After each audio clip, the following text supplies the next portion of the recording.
Hi friends, spring Prabha classes को आपण मानकु स्वागत।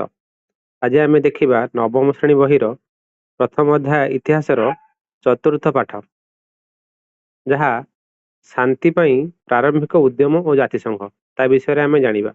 जातिसंघ किपरि सृष्टि होता, किभली भाव शांति प्रचेषा से विषय जाना।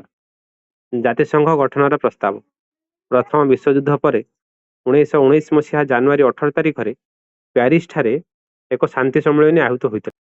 कारण प्रथम विश्वयुद्ध रे अनेक देश भाग नहीं, जो देश माने परस्पर विरुद्ध रे युद्ध करथिले।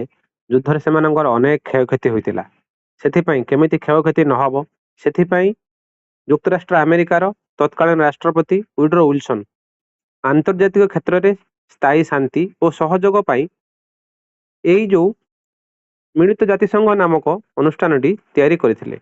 एथिनिमत से तांकर एक 14 सूत्री कार्यक्रम यही शांति सम्मेलन रे उपस्थापन करथिले। यही 14 सूत्री कार्यक्रम शेष सूत्र थिला जातिसंघ नामक एक अनुष्ठान गठन करिबा। सम्मेलन रे तांकर प्रस्ताव अनुसार जातिसंघ गठन संपर्कित राजीनामा प्यारिस चुक्तिर एक अंश विशेष भाव में गृहीत होता।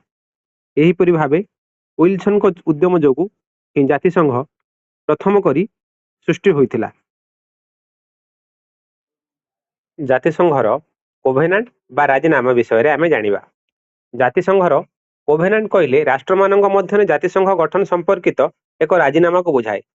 यह जातिसंघर संविधान बोली विचार करा जाए। विल्सन को सभापतित्व रे 19 जन प्रतिनिधि द्वारा यही कोभेनान्ट चिठा प्रस्तुत करा जायतिला। इंग्लैंडर प्रतिनिधि द्वारा यार वैधानिक रूप दि जायतिला। 1919 एप्रिल 28 रे यह प्यारिस सम्मेलन रे एक साधारण अधिवेशन रे गृहीत होइतिला। एथिरे 26 टी धारा थिला एवं सबु धारा गुड़िक सहित 1919 जून 28 रे यह को प्यारिस रे स्वाक्षरित होइतिला। सबुठारु गुरुत्वपूर्ण भर्साई संधि रे अंतर्भुक्त करा जायतिला। 1920 जनवरी 10 तारिख रु यही कोभेनान्ट बलवत्तर हैला एवं आनुष्ठानिक भाव जातिसंघ प्रतिष्ठा हैला बोली घोषणा हैला। आमे देखि पारुथबा चित्र रे गोटे रही प्यारिस रो चित्र, अन्यटी होउची भर्साई संधिर चित्र। जातिसंघ कोभेनान्ट बोली कहा जायथिबारु एठारे लीग ऑफ नेशंस रो कोभेनान्ट रो 1919 मसीहार चिठा प्रस्तुत करिथिबा 19 जन प्रतिनिधि कथा धरा जाइछि।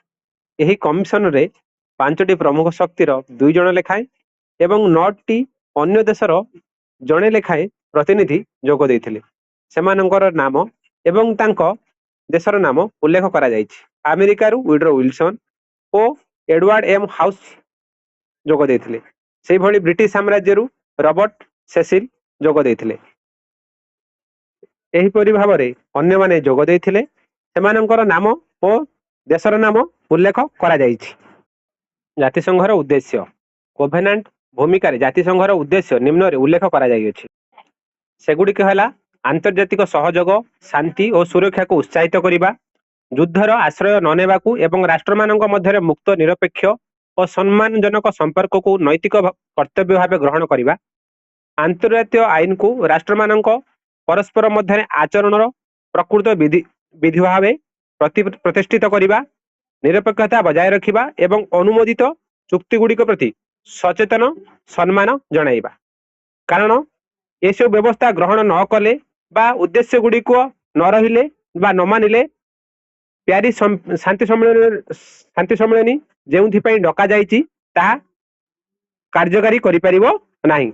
राष्ट्र मानक मध्य पुनर्बार विवाद लागि रहिबो। सेति जातिसंघर एही उद्देश्य गुड़िक उल्लेख करागला। जातिसंघर संगठन विषय रे वर्तमान देखिबा। जातिसंघर कार्यकारिता और परिचालना पई 3टी मुख्य अंग थिला। सेगुड़िक हला सभा, परिषद और सचिवालय।